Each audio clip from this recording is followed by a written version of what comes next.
नमस्कार दोस्तों, स्वागत है आपका मेरी एक नई वीडियो में। और ये सी प्रोग्रामिंग का एक बड़ा ही इंपॉर्टेंट वीडियो होने वाला है।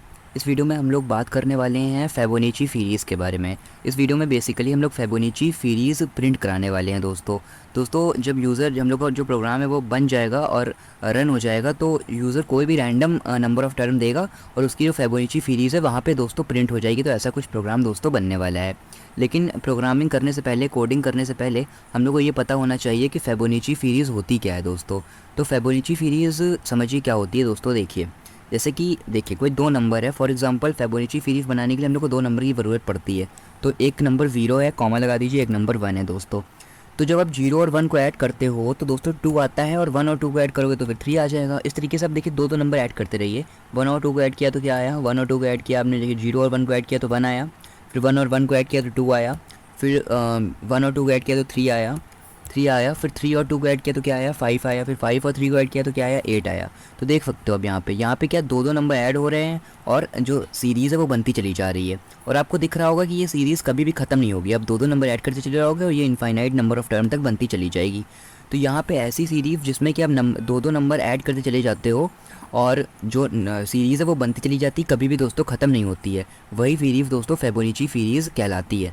तो यहाँ पे हम लोग यही सीरीज़ दोस्तों प्रिंट कराने वाले हैं। किस हिसाब से, जो यूज़र होगा जितने नंबर ऑफ़ टर्म देगा उस हिसाब से जो सीरीज़ है वो प्रिंट होके दोस्तों आ जाएगी।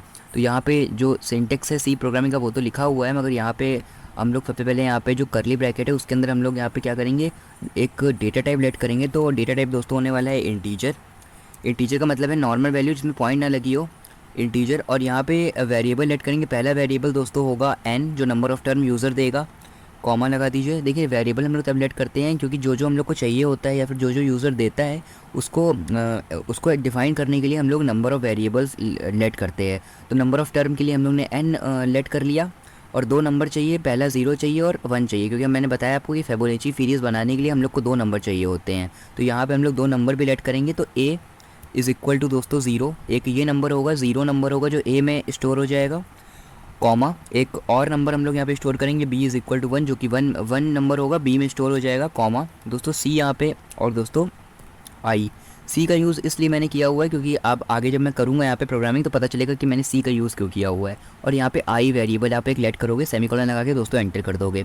उसके बाद यहाँ पे आप प्रिंट f का यूज़ करोगे, print f parenthesis bracket double inverted comma, इसके अंदर आप लिखोगे दोस्तों enter the number of term, enter the number of term दोस्तों। एंटर नंबर ऑफ़ टर्म इसलिए मैंने लिखा हुआ है क्योंकि देखिए प्रिंट एफ का यूज़ होता है किसी भी चीज़ को प्रिंट कराने के लिए। जब आपका प्रोग्राम रन हो जाएगा आउटपुट जो आपका आएगा वो क्या आएगा, प्रिंट जो होगा वही आपका आउटपुट आएगा। जैसे कि यहाँ पे enter the number of term, जो वहाँ पे आउटपुट आएगा। तो इससे क्या होगा, इससे यूज़र को पता चलेगा कि वहाँ पे उसको क्या एंटर करना है ना। Enter the number of term मैंने यहाँ पे लिख दिया तो यूज़र को पता चलेगा कि नंबर ऑफ़ टर्म एंटर करने हैं और फिबोनाची सीरीज़ यहाँ पे निकल कर दोस्तों आ जाएगी। सेमीकोलन एंटर कर दीजिए दोस्तों और यहाँ पे स्कैन एफ का भी यूज़ करिए, scan F parenthesis bracket double inverted comma, percentage D का आप यूज़ करोगे। परसेंटेज डी का यूज़ इसलिए किया जाता है क्योंकि हम लोग ने इंटीजर डेटा टाइप लेट किया था। अगर हम लोग यहाँ पे फ्लोट डेटा टाइप लेट करते तो परसेंटेज एफ का यूज़ करते, और अगर कैरेक्टर डेटा टाइप लेट करते तो परसेंटेज सी का यूज़ करते। तो ये जो परसेंटेज सी है, परसेंटेज एफ है या फिर परसेंटेज डी है, इसको हम लोग बोलते हैं फॉर्मेट स्पेसिफायर। और फॉर्मेट स्पेसिफायर डिपेंड होता है आपके डेटा टाइप के ऊपर कि आपने कौन सा डेटा टाइप लेट किया हुआ है दोस्तों। तो यहाँ पे मैंने इंटीजर डेटा टाइप लेट किया था, इसीलिए मैंने यहाँ पे परसेंटेज डी का दोस्तों यूज़ किया है, मतलब कि परसेंटेज डी फॉर्मेट स्पेसिफायर का यहाँ पे यूज़ किया है। कॉमा लगा दीजिए दोस्तों और यहाँ पे आप लिख दीजिए एम्परसैंड एन, मतलब कि जो नंबर ऑफ़ टर्म है वो कहाँ पे जाके स्टोर होगा, एन पे स्टोर होगा, जो मैंने वेरिएबल एन लेट किया था। और किसी भी किसी भी वेरिएबल का जो एड्रेस होता है वो डिफाइन करने के लिए हम लोग स्कैन एफ का दोस्तों यहाँ पे यूज़ करते हैं। तो इसीलिए मैंने यहाँ पे स्कैन एफ का दोस्तों यूज़ किया। यहाँ परसेंटेज देखो मैंने गलती से लगा दिया, एम्परसैंड लगेगा, एम्परसैंड का साइन दोस्तों ये होता है। सेमीकोलन लगा दीजिए और बाहर निकल जाइए। अब यहाँ पे दोस्तों जो मैंने यहाँ पे सी वेरिएबल लेट किया था, तो सी में आप क्या करोगे, सी इज़ इक्वल टू एन दोस्तों, मतलब कि जो नंबर ऑफ़ टर्म है वो आपने सी में स्टोर कर दिया है। सेमीकोलन लगा दीजिए, एंटर कर दीजिए। अब यहाँ पे एक लूप का आप यूज़ करोगे जिसका नाम होगा दोस्तों for loop, for parenthesis bracket, इसके अंदर आप लिखोगे I is equal to zero, semicolon लगाओगे I less than and equal to दोस्तों एन, मतलब कि जो एन की वैल्यू है वो आई से छोटी होगी या आई के बराबर होगी, लेकिन आई से बड़ी नहीं हो सकती है। सेमीकोलन लगा दीजिए दोस्तों और यहाँ पे लिख दीजिए आई प्लस दोस्तों। आई प्लस प्लस का मतलब होता है इंक्रीमेंट ऑपरेटर, और आई माइनस माइनस का मतलब होता है डिक्रीमेंट ऑपरेटर। अगर आपने इंक्रीमेंट ऑपरेटर और डिक्रीमेंट ऑपरेटर को नहीं पता है तो आप जाके देख सकते हो, मैं डिस्क्रिप्शन में आपको लिंक दे रखी है। इसके लिए मैंने एक पर्टिकुलर वीडियो बना रखी है जिसमें आपको इंक्रीमेंट और डिक्रीमेंट ऑपरेटर अच्छे से समझ में दोस्तों आ जाएंगे। तो यहाँ पे आई प्लस प्लस का मैंने यहाँ पे यूज़ किया है। तो आई प्लस प्लस का मैं बता देता हूँ, थोड़ा सा बता देता हूँ। आई प्लस प्लस का जो बाय डिफ़ॉल्ट मतलब होता है वो होता है I is equal to I plus one. तो यहाँ पे आई देखिए, जब हम लोग का लूप चलेगा तो बार बार जो वैल्यू होगी वो वन एक वैल्यू बढ़ेगी ना, इसीलिए हम लोग ने यहाँ पे आई प्लस प्लस लगाया हुआ है कि जब तक जो यूज़र ने नंबर ऑफ़ टर्म दिया है वो जब तक नहीं आइडेंटिफाई हो जाए, वहाँ तक नहीं पहुँच जाते हो, तब तक की वन वन वैल्यू बढ़ती रहेगी, जिससे कि हम लोग का जो लूप है वो दोस्तों चलता रहेगा। सेमी कॉलन तो लगता नहीं है फॉर में, एंटर कर दीजिए। और फॉर के लिए अलग से सिंटेक्स का यूज़ करेंगे, मतलब कि फॉर के लिए अलग से करली ब्रैकेट का यूज़ करेंगे, और फॉर वाले करली ब्रैकेट के अंदर आप लिखने वाले हो लॉजिक, लेकिन उससे पहले आप लिखोगे print F parenthesis bracket double inverted comma. इसके अंदर आप लिखोगे परसेंटेज, थोड़ा सा स्पेस दोगे जिससे कि जो फिबोनाची सीरीज़ हम लोग की बनेगी उसमें स्पेस रहेगा, जिससे कि वो थोड़ा सा अच्छे मतलब थोड़े से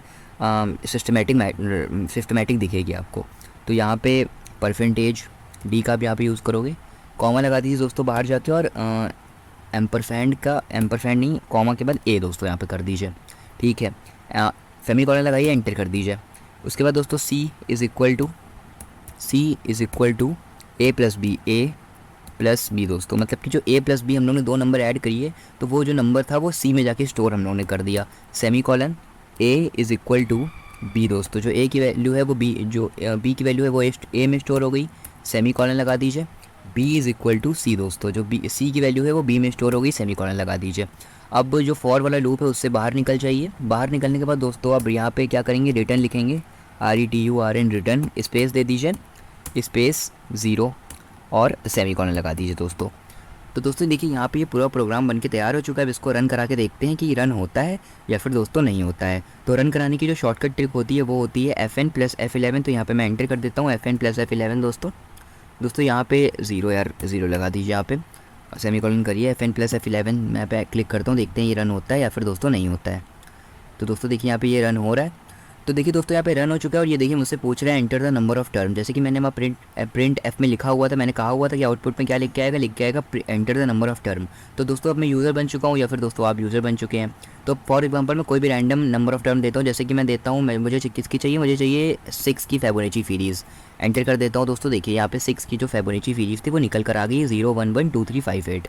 उस तरीके से आप कितने भी नंबर ऑफ टर्म दे, जैसे कि फॉर एग्जाम्पल मैं थोड़ा सा यहाँ पे बड़ी वैल्यू देता हूँ, जैसे कि मैं फॉर एग्जांपल फिर से रन कराता हूँ, यहाँ पे देता हूँ फॉर एग्जांपल मैं दे देता हूँ 32। अब इसकी मैं देखता हूँ फिबोनाची सीरीज़ क्या निकल कर आती है, एंटर करता हूँ दोस्तों, ये देखिए दोस्तों यहाँ पे निकल कर आ गई। तो इस तरीके से आप कितने भी number of term they they, for example जैसे कि मैं यहाँ पे और थोड़ी सी बड़ी डिजिट दे देता हूँ, फॉर एग्जांपल मैं यहाँ पे दे देता हूँ 10,000, ठीक है 10,000 दे देता हूँ, ठीक है एंटर कर देता हूँ दोस्तों। ये देखिए दोस्तों यहाँ पे पूरी 10,000 की जो फिबोनाची सीरीज़ थी वो देखिए बनने लग गई है और निकलने लग गई है। तो आप कितने भी नंबर ऑफ टर्म दे, चाहे 10,000 दे, चाहे 10 लाख दे, चाहे 20 लाख दे, चाहे 50 लाख दे, कितने भी नंबर ऑफ टर्म देंगे उसकी जो फिबोनाची सीरीज़ होगी वो निकल कर दोस्तों आ जाएगी। तो ये फिबोनाची सीरीज़ का प्रोग्राम बनकर तैयार हो चुका है दोस्तों।